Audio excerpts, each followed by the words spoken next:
During the graduation ceremony, her best friend slipped something into my hand and said, "Take a look at this." Then she disappeared into the crowd. My girlfriend noticed that I was holding something and quickly asked, "What is that?" The moment she saw it, she burst into tears. I stood there frozen, the small USB drive burning in my palm like a live coal. Around us, thousands of graduates threw their caps into the air, screaming with joy. But I couldn't hear any of it. All I could see was the look on Kennedy's face, her eyes wide with terror, her mouth forming words that never came out. What is this?" she whispered, her voice barely audible over the celebration. I didn't know. I had no idea what was on that drive. But something in the way her best friend, Sloan, had pressed it into my hand told me everything was about to change. My name is Daniel. I'm 23 years old, and until 30 seconds ago, I thought I had my life figured out. I work as a junior architect at a firm in downtown Chicago. Nothing fancy, but it pays the bills, and I actually love what I do. Kennedy and I had been together for 4 years, since freshman year. We'd survived long distance when she studied abroad, family drama, broke college budgets, everything. I was planning to propose that summer. The graduation ceremony was held at the university's main stadium on May 18, 2024. It was one of those perfect spring days, 75 degrees, cloudless sky, the kind of weather that makes you believe good things are coming. Kennedy's parents were sitting 3 rows behind me. Her little brother kept trying to get the perfect Instagram story, and I was holding the bouquet of sunflowers I'd bought that morning because they were her favorite. Sloan had appeared out of nowhere, just as we were standing for the processional. She and Kennedy had been roommates sophomore and junior year, practically inseparable. But something had shifted between them recently. Kennedy would change the subject whenever I asked about her. Got weird when Sloan's name came up. "Take a look at this," Sloan had said, pressing the drive into my hand. Her eyes were red, like she'd been crying. She deserves better than lies. Before I could ask what she meant, she'd vanished into the crowd of navy and gold gowns. Now Kennedy was staring at that drive like it was a loaded gun. "Is that from Sloan?" she asked, her voice shaking. I nodded. She reached for it, but I pulled my hand back instinctively. Something in her desperation made me want to know what was on it before I let it go. "Daniel, please," she said, and now tears were actually streaming down her face. "Please don't look at it. Just give it to me." Around us, people were starting to stare. Her mother called out, asking if everything was okay. "Why are you crying?" I asked quietly. "If there's nothing on here, why are you crying?" She didn't answer. She just looked at me with this expression I'd never seen before. Pure, raw fear mixed with something that looked almost like guilt. That's when I knew. Whatever was on that drive, it was going to destroy us. Update 1. I didn't watch it at the ceremony. I couldn't. Kennedy's parents wanted to take us all to dinner at this expensive steakhouse downtown to celebrate, and I spent the entire meal with that USB drive in my pocket, feeling like it was radioactive. Kennedy barely touched her food. She kept excusing herself to the bathroom. The 3rd time she did it, her mom leaned over and asked if she was feeling all right. "She's probably just overwhelmed," I said automatically, playing my role. Big day, but I was dying inside. Every smile felt like a mask. Every congratulations felt like a lie. After dinner, Kennedy asked if we could talk alone. We walked to Millennium Park, where we'd had our first date 4 years ago. It was nearly 9 o'clock, the sun setting over the lake, turning everything golden and beautiful in that way that makes Chicago feel like the center of the universe. "I need to tell you something," she started, and my stomach dropped. "Is it about what's on the drive?" She closed her eyes. "Daniel, I love you. You have to know that before anything else. I love you so much. Then tell me the truth." She was quiet for a long time. A street performer was playing saxophone nearby, the notes drifting over the sound of traffic and distant conversation. "Last summer," she finally said, "when I did that internship in New York." I remembered. She'd been gone for 10 weeks, working at some marketing firm in Manhattan. We'd FaceTimed every night, texted constantly. I'd even surprised her with a visit in July. What about it? I met someone.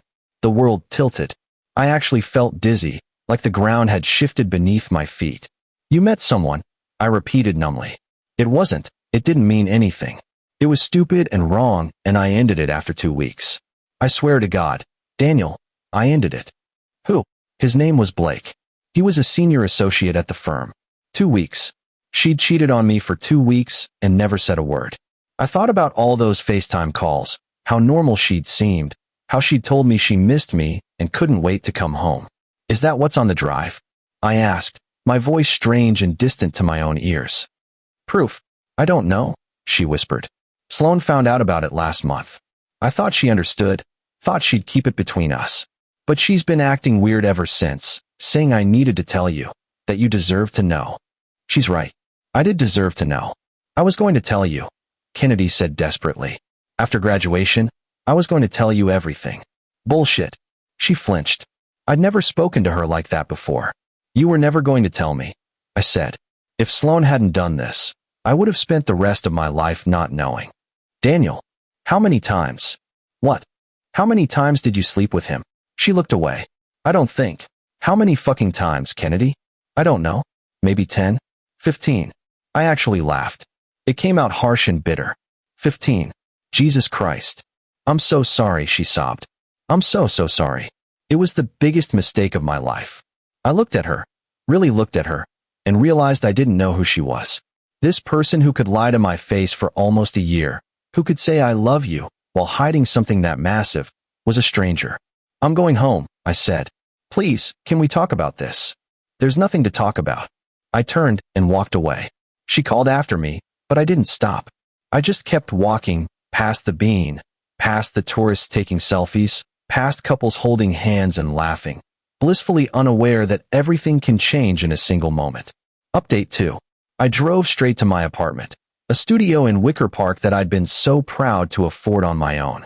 I poured myself 3 fingers of whiskey, sat down at my desk, and plugged the USB drive into my laptop. There was only one folder on it, labeled The Truth. Inside were text message screenshots. Hundreds of them. They started in June of last year and continued through. I had to check the dates twice because I couldn't believe what I was seeing. March 2024. 2 months ago. Kennedy, I miss you so much it physically hurts. Blake, then leave him. We've been over this. Kennedy, I can't. His family loves me. We have all these plans. Blake, plans you don't actually want. Kennedy, that's not fair. Blake, you told me you loved me. Kennedy, I do love you. God, I do. But Daniel, he's safe. Blake, safe is boring. Kennedy, safe is real. What we have isn't real. Blake, it felt pretty real when you were in my bed last weekend. I had to stop reading. I thought I was going to be sick.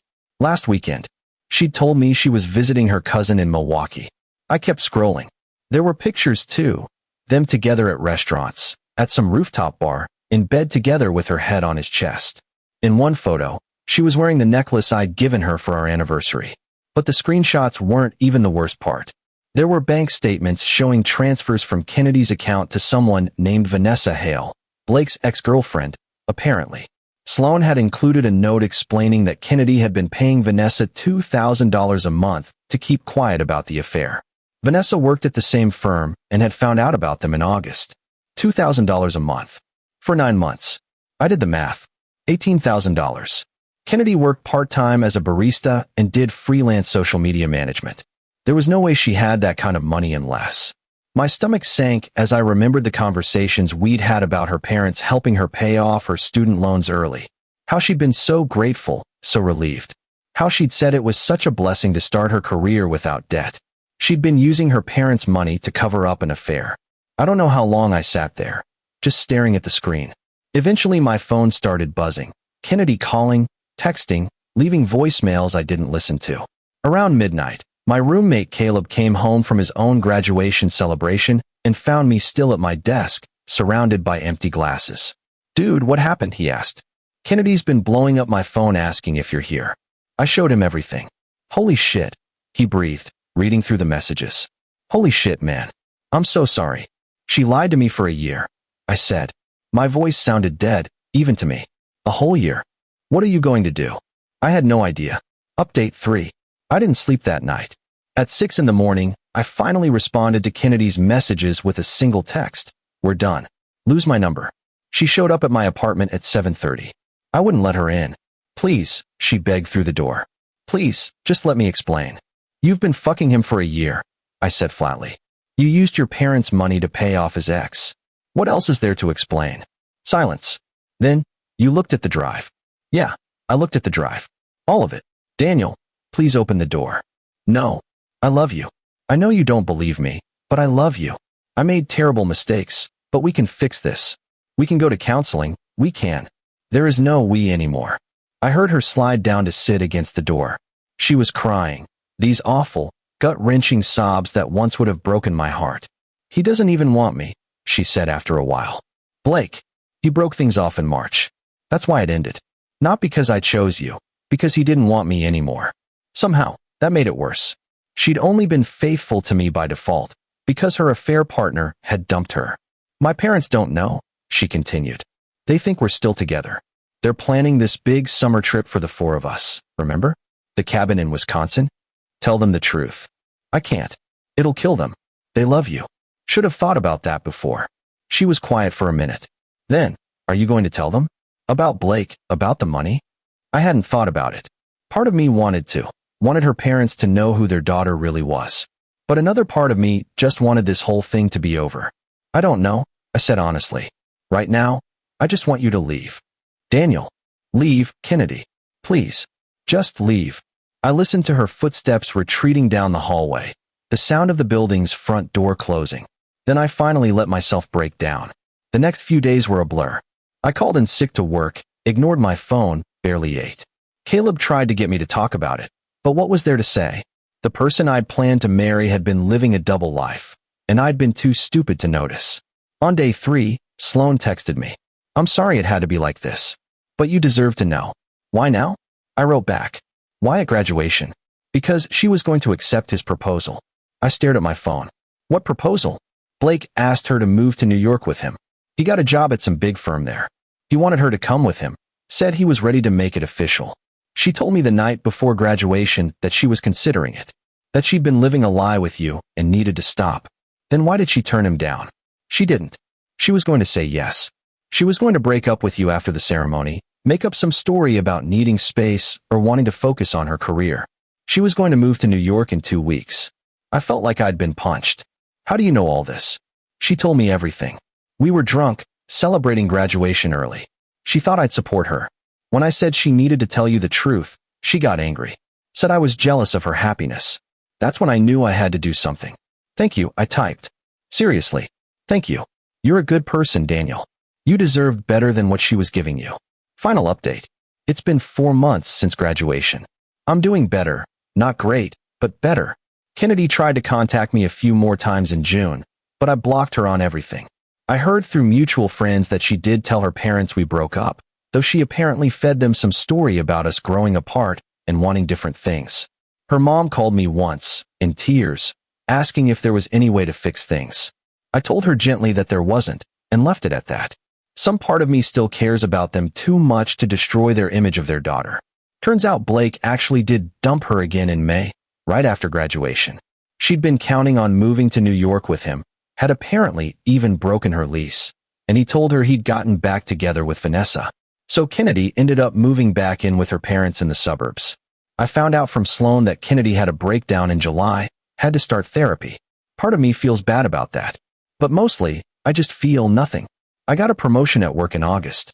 My firm is working on this incredible project, a mixed-use development in the South Loop, and they put me on the design team. It's the kind of opportunity I dreamed about, and for the first time in months, I feel excited about something. I've been on a few dates. Nothing serious yet, but I'm not rushing. I'm learning to trust my judgment again, to pay attention to red flags, to value honesty above everything else. Caleb says I'm different now, more careful, more guarded. He's probably right. I don't think you can go through something like this without it changing you fundamentally. But maybe that's not entirely bad. Maybe I needed to learn that not everyone who says they love you actually means it. I saw Kennedy once, in September, at a coffee shop near my office. She was with some guy I didn't recognize, laughing at something he said. She looked happy. I left before she could see me. I don't hate her. I thought I would, but I don't. Mostly I just feel sad, for both of us, for what we could have had if she'd been honest, for all the time we wasted on something that was never real. Sloan and I are friends now. She feels guilty about how everything went down, says she wishes she'd told me sooner, before I wasted a whole year. But I'm grateful to her. She gave me the truth when no one else would. That takes courage. I still have the USB drive. I don't know why I kept it. Maybe as a reminder, maybe as proof that it all really happened. Sometimes late at night, I think about all those text messages, about Kennedy lying to my face while texting him from my bathroom, and I feel this rage that threatens to consume me. But then I remember that she's not my problem anymore. Whatever guilt or regret she carries is hers to bear, not mine. Someone asked me the other day if I'd ever trust anyone again. Honestly, I don't know. Right now, I'm just trying to trust myself, to believe that I'll recognize the warning signs next time, that I won't ignore my gut, that I won't settle for someone who treats love like a convenience rather than a commitment. The sunflowers I bought for graduation are long dead. I kept them on my kitchen counter until they'd completely dried out and started dropping petals everywhere. When I finally threw them away, it felt like closing a chapter. I'm 24 now. I've got a good job, a great apartment, friends who actually give a damn about me. I'm okay. Some days I'm better than okay. And if there's one thing I've learned from all of this, it's that the truth, no matter how much it hurts, is always better than living a lie. Edit 1. A lot of people have been asking about the $18,000 Kennedy paid to Vanessa. I never told her parents about that specifically, but I did send Sloane's evidence to Kennedy with a message saying she needed to come clean about where that money actually went. No idea if she ever did. Edit 2. Blake apparently got fired from his New York job in October for having inappropriate relationships with multiple employees. Guess some people never learn.